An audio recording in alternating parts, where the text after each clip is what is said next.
Welcome to Build Your Best Business. I'm your host, Eric Holtzclaw. Build Your Best Business focuses on the entrepreneurial journey. What does it take to successfully start, manage, grow, and eventually exit a business? Today, we're talking with Connor Gillivan. I didn't practice that before I should have. Connor Gillivan. He is the Chief Marketing Officer and owner of Freee, and that is with an extra E, and he'll explain to us why. So thanks for joining us. Eric, thanks for having me on today. I appreciate it. Yeah, so tell us a little bit about Freee. Does everybody say it that way? They're like, Freee up. Everyone has a little bit of a different spin on it. Yeah. So, yeah, sure. So Freee was started about 3 years ago. My business partner and I, we've been working together for about 8 years now. We met in college. We started our first business there. That business was mainly selling products on Amazon.com. Okay. So we did that for about 5 years. We built up a team, hired some full-time, part-time employees, and we eventually hired contractors and freelancers to help us run the business as well. And that was really where we got into this whole world of outsourcing and trying to hire people from sites like Upwork and Fiverr.com and Freelancer.com. And so Freee was a solution to frustrations we were having with those hiring experiences where we were running into a lot of turnover. Okay. And so you mean turnover of the people that you were hiring through those services, they either weren't staying or they weren't the right fit? Yeah, so a number of different things. It was, sometimes communication wasn't great, and we had a lot of remote freelancers, so if we couldn't communicate with them and get updates, it led to a lot of issues. Right. And then also sometimes just going through the interview process, someone was very trained to do an interview well, but then didn't necessarily have the skills. We ran into turnover with those two things. And so Freee was a reaction to this. And what we do is we connect business owners with pre-vetted freelancers in digital marketing, advertising, web development, web design, and then a lot of e-commerce skills.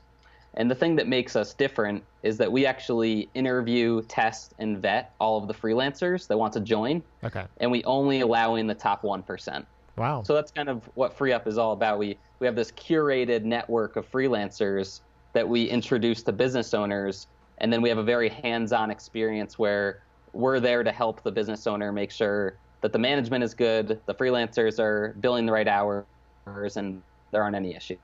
Okay. Yeah, and that's smart because companies, when you're hiring someone in person, we always talk about, make sure you give them some kind of problem to solve or something that like proves they know the content area. And when I'm hiring freelancers, I'm always like, okay, give me something, like do something at first to let me know that you're, going to be able to take care of this. So that whole process of managing that, you guys are managing, you give them a problem area or something in their category and see if they know how to do it. I think he froze. That we put freelancers through, and then they have a one-on-one interview, and in those interviews we kind of have rubrics for every skill set that's offered through the marketplace. Okay. And we ask them very specific questions. So if they say they're great at running Facebook advertising, we have questions that are diving deep into how to manage those audiences, how to create the copy, and kind of go into all those areas. And from those questions, we can really see if that person has the skill set. How did you come up with the questions? So we tapped into experts at all of those skills. So we found someone who is a high-level Facebook ad expert, worked with them to create these rubrics, and then similarly for a lot of these other different skills. And for like the web developers, we've outsourced to a third-party company that creates web development tests, so that we can actually test them using that as well. Okay, so I mean, it's a great idea. You're entering what we can consider like a very crowded market. So as you decide to do this, like you guys are sitting and saying, hey, there's already several that you listed. I won't say them because we want to talk about your competition. But was that scary? Like, how are you going to differentiate yourselves? That's a big challenge, isn't it? Yeah, definitely. So there's some major players in the industry right now. And the way we started was very much having a very focused niche. So today we offer all these different types of skills, but when we started, we were mainly only working with people selling on Amazon. and we were only offering them freelancers that knew how to perform Amazon tasks. Got it. So Okay. there wasn't a site that was specifically focused on that until we came out. And that was where we were able to build our first clients and really gain a little bit of a reputation. Yeah. And so when I start to think about it and you say, we're doing the vetting and we're helping you get through that process and we're only giving you the top 1%, and, of course there's time, money, whatever. I mean, are your contractors are they more expensive than I might find in other categories? Sure. So they're not.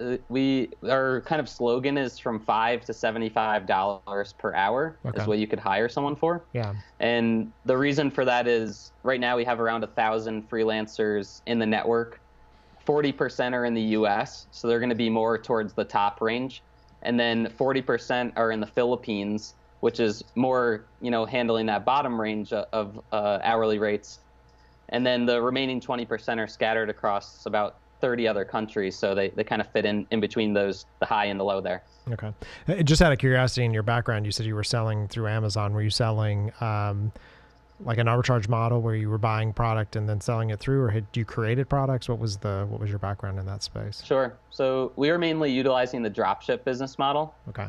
Yeah. So we were finding suppliers and brands around the United States that weren't selling much on Amazon yet, and that were looking as an opportunity. Yeah. And we kind of became their partner to help them manage their sales, grow their sales on Amazon, while they still took care of the manufacturing and the fulfillment to the customers. Okay. And then this pivot was just, it's interesting how companies will start in one place and then you're like, hey, we've learned this, so we're going to pivot in, right, into to these other categories. Did you get were people asking you for other kinds of resources, or you just decided it was a gap? Sure. So the pivot from the Amazon business to Free Up, we saw it as an opportunity, really. We had talked to a lot of other Amazon sellers, and we saw them going through similar issues. And so actually for the first 6 to 9 months of Free Up, we were offering consulting services since we had been selling on Amazon for about 5 years.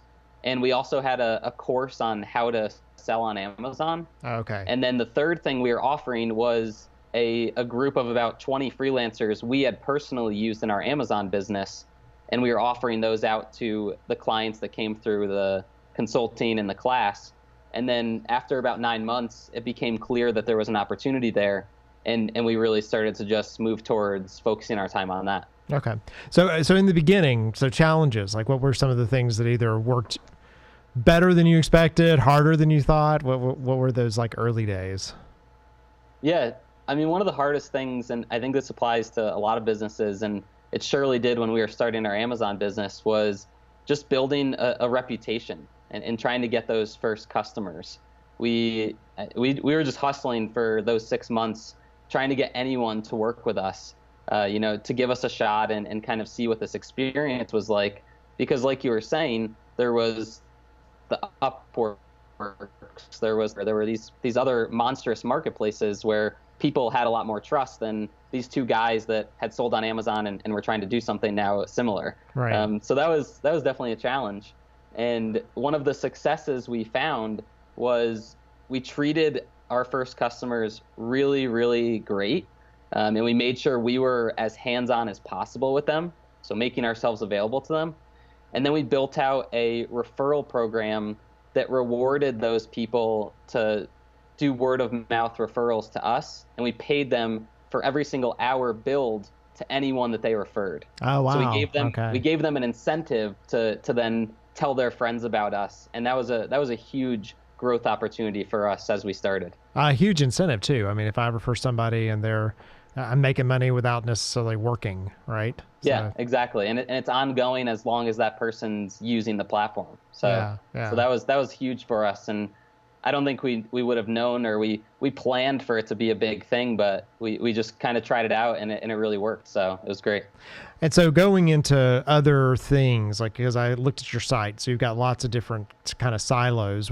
How did you make that decision what drove the decision to go into one or the other?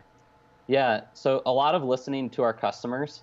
Like I said, the first year we were mainly focused on Amazon sellers, but naturally these a selection of those Amazon sellers were also selling on other places and also had their own websites where they were selling their products. So the next step based off of our client demand was offering more freelancers that had just e-commerce skills in general. Yeah. So if someone was running their own online store, they may need someone to help them run social media or to run ads to drive traffic or to, optimize their listings for SEO. Yeah. So those demands started coming to us. And in the second year, that was really when we started to expand into those different areas. And then in the third year, so just within the last 9 months or so, those customers started referring people that were outside of the e-commerce realm, and they started wanting other types of skills as well. And so we just slowly kept cultivating and adding more freelancers with different skill sets. But it was very much based off of the client demand. Okay, very cool. All right, well, we're going to go to a commercial break, and when we get back, I want to talk a little bit about where have you felt the pinch? So has it been on, finding additional customers? Has it been having enough freelancers? These exchanges, you have to have people. It's an interesting model, right? Because you have to have the right people in there, and if they're not the right people, then people won't stay. So how you've continued to foster that. So we're talking today with Connor Gillivan. He is the Chief Marketing Officer and owner of Freee Up with an extra E. So if you're looking for it, it's Free Up. Free Up. Actually, I'm really freeing you up. You're listening to Build Your Best Business. I'm your host, Eric Holtzclaw. We'll be back in just a minute.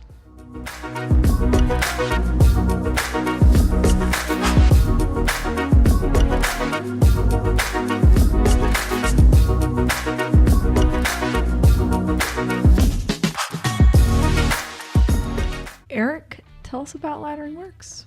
So Laddering Works is a company that helps other businesses in one of two ways. Okay. So your company is either growing and you're not exactly sure how to keep up. So you need to scale operations, maybe raise some money, those kind of things. So growing too fast. Growing too fast. Okay. Growing too fast. You got kind of structural, you walk in every day, there's a fire. You've been doing it longer than 3 years or 1,000 days, and you still feel like you can't step away from the business and take a vacation. So we help companies on that side. So sort of operational support, looking at their financing, seeing if there's a way that we can help them, get to the next level. Or you're a company that's not doing any marketing at all. So you are maybe stalled. Your business has gotten to a certain level. You make a certain amount of money every year, but you've never gotten above that. And we come in and build marketing structure. So both of them are operational at the end of the day. It's about creating a process and a way to approach it that's strategic. It's that owners don't often know how to do both of those. So they're really good at sales, which means they may need operational structure because they're out signing more customers than they know what to do with. Or they've built a beautiful product that's the best kept secret. And so they need somebody to come in and help them market that product. And so that's the kind of businesses we look for. We come in as a stopgap, and we work with a company for somewhere around 12 to 18 months typically, solve those problems for them and leave them better than we found them.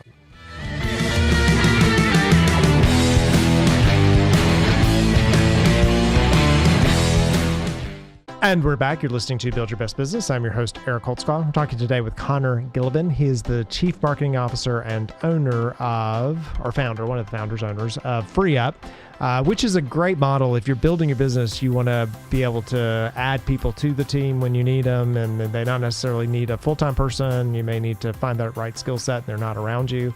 Freee Up definitely helps you identify those people. So we were talking in the last segment about the opportunity and the fact that there were already some established players, so you guys had to differentiate yourselves and make sure that you were providing you're kind of in that better product, right? Like, yeah, you could go to those guys, but you're going to get a better product from us. What's been the continual pinch? Like, what's been the thing? You'll build one bucket and then all of a sudden you go and build the other. Where have you seen that you've kind of keep having to spin the plates? Yeah, it's definitely a back and forth, and I think it applies to anyone who's running a marketplace type business. You're always trying to keep up with the demand on both sides. For us, we've honestly had a great amount of applications from freelancers for most of the time we've been around. We get a lot of people just from organic traffic through search engines, and then we also partner up with a number of freelancer communities that are, bringing freelancers together, giving them advice, teaching them how to be better freelancers. So that bucket has always been good.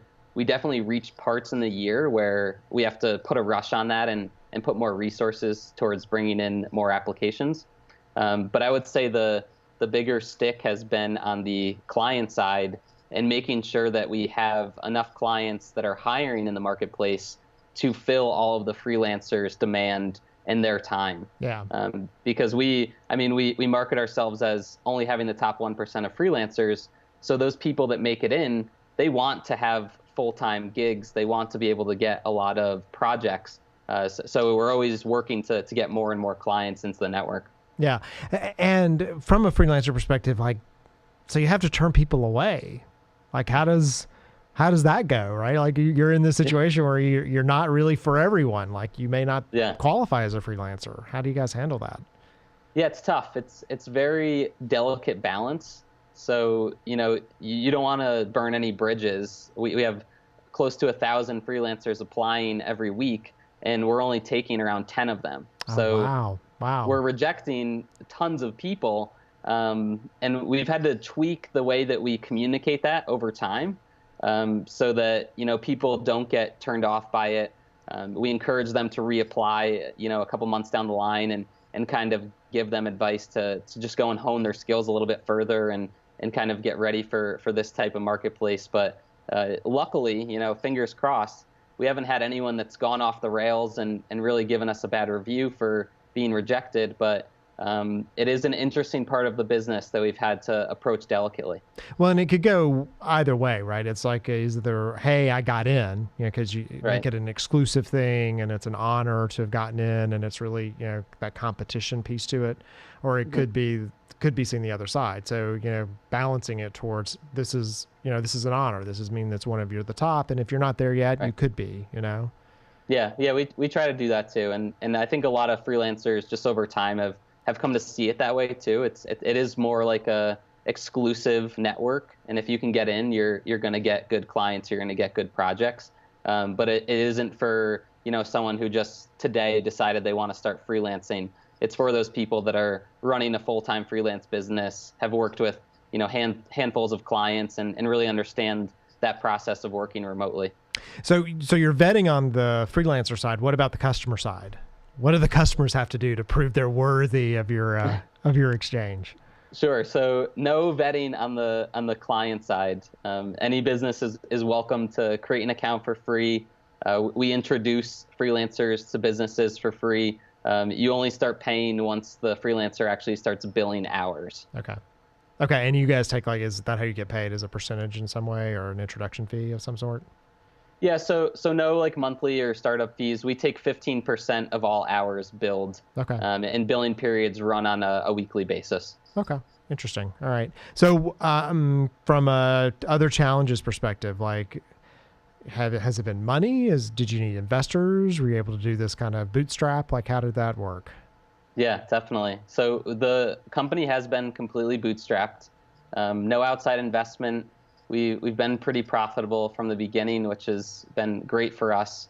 And having worked with each other before, we very much had a similar mindset on how we wanted to manage the financials and build the business. Mm-hmm. And our whole philosophy is very organic. So if you're making let's say $100, you're going to take $25 and put it back into the growth of the business. You'll put $25 towards a backup savings in case of any emergencies, and then you use the remainder to, pay yourselves, pay your internal team. Yeah. So we're very strategic in how we spend there.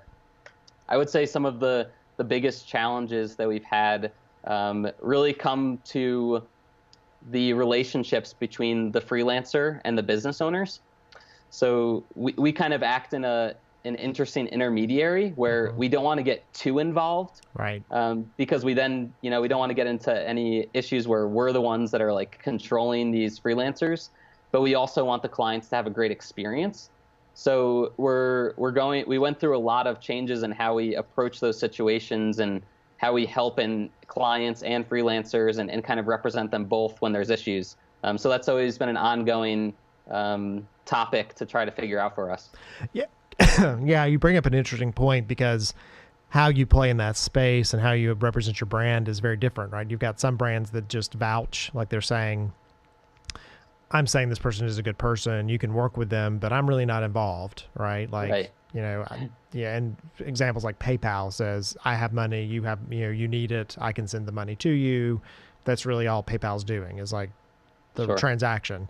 And then you have companies that create a marketplace like an Amazon. Hey, here are these people you can buy from, and we've sort of vetted them, but we're making money off of it. And then you have that community-oriented group like that Airbnb, who's a little bit more like, oh, we're all here. And you have to balance that because there's a different expectation of what the brand does in each one of those, those areas. Yeah. Totally agree. Yeah, you have to be delicate on both sides. The way we try to do is we try to hear out both sides of the story. So there's always two sides, especially with a freelancer and a client. And a lot of it comes down to like billing issues and things about the project. And we also encourage both freelancers and clients to always get approval in writing. So if they meet each other, that's good of business in general. Just get the writing. If they meet each other and they agree, hey, this project's going to take 20 hours. We're going to set it up as 10 hours over 2 weeks. Just type that out in an email. Right. So if there's any disputes later on, you both agreed to it, and it's easy to figure that out. We found that before we were encouraging that, there were a lot more issues between freelancers and clients, and putting that into place and encouraging people to do that just made it very clear cut when there were issues that, hey, this was already agreed to. You guys need to, keep your word there. Yeah, and the expectations, like services businesses do that poorly all the time. They don't put the contract in place. They don't document when things change. Even if you're not going to charge them for it, go ahead and document it. Send something over and say, hey, this really is going to take, extra 2 or 3 hours. I'm not going to charge you for it this time, but just so you know, right? Like this is, there's more effort going into this and keeping that going. So future, what's the other, what else in the world do you think needs to be improved? What else are you guys going to change or do? Yeah. You're pretty young, so this can't be the last good idea you have. Yeah, absolutely. No, so we love this business right now. Both of us really enjoy seeing the impact that we're able to make for business owners and freelancers. So we definitely plan to keep moving this forward and building the brand. I personally have I spent 2 summers living in South Africa, building social businesses there. Okay. So that's always something that's on my radar for the future. I'd love to work my way back into a socially driven business that's looking to address different issues around the world, whether it's like the lack of access to clean water in certain areas, or different epidemics that are just going around impoverished areas of the world. That's something that I've always been interested in and hope to eventually get back into down the line. Well, and you're in a good space for that because, there's a thought around, okay, well, we need clean water. We could bring in the things that are needed, or we can empower the people locally so that they can make enough money so they make the, you know what I'm saying? So by doing what you're doing today, that model could be extended so that you can empower some of those things. Yeah, definitely. That's what you explained there is probably the 2 biggest arguments, right, on how you try to solve those issues. Just throw money at it and kind of see what happens, or you really give them the ability to do it themselves. Yeah, there's a great documentary on this, and I can't remember the name of it, but that shows, like when the earthquakes came into Haiti, and then everybody was like, hey, we need solar panels. And so the first world countries started sending solar panels. Well, they put businesses that were local that created solar panels out of work, right? So they had way too many of them. They just sent stuff down that they didn't necessarily, it's not that they didn't need it. They had a local economy, a local way of building it. So your model allows for the empowerment and the enablement of a freelancer in that market to start making money and then to make an investment locally into their own area. Yeah. So I like it's got a good extension. You could do that easily. Yeah, thanks. Yeah, I agree. So one thing that I learned a decent amount about when working with this one company in South Africa was the idea of asset-based community development. And so that's looking at a community, looking at an area, seeing what assets they already have, and then trying to empower them, educate them how to utilize those to solve their issues. So, if they had taken that looking at Haiti, they would have obviously seen there's a lot of people already building these. Right. And then how can we, push them up to kind of bring the community back to a good place? So Yeah, it's Yeah, just there's a lot of interesting theories and thoughts. interesting perspective and a good way to spend an afternoon, on Netflix, because there's a bunch of documentaries that kind of look at them from both sides, like do you send stuff or do you not, and how do you make that work and how do you make the economy, but putting people to work and putting people to work in the new way of working, right? I was having this conversation this week about they complain about millennials, and I say it's not that, it's knowledge workers. Like, it's people who know how to work anywhere at any time that don't work 9 to 5 in a manufacturing plant, which is what the world was sort of built on until about 2008. And then after that, it's like, I just need my laptop. I can do everything I need to do, and I want to do it when I want to do it, right? It's not all about that. So very interesting model. Well, I wish you the best of luck. Yeah, thank you, Eric. I appreciate it. And thanks for having me on the show today. Yeah, I appreciate it. So we've been talking today with Connor Gillivan. He is the Chief Marketing Officer and owner of Freee. So if you have a project and you need help with it, don't just go anywhere and get a freelancer. Go to a place where freelancers already been vetted for you. That's awesome, because you don't have to go through sometimes that's the most frustrating part, the first couple of weeks of, is this going to work out and can the person do it? So I really like the model. You're listening to Build Your Best Business. I'm your host, Eric Holtzclaw. What are you going to do until next time to build your best business?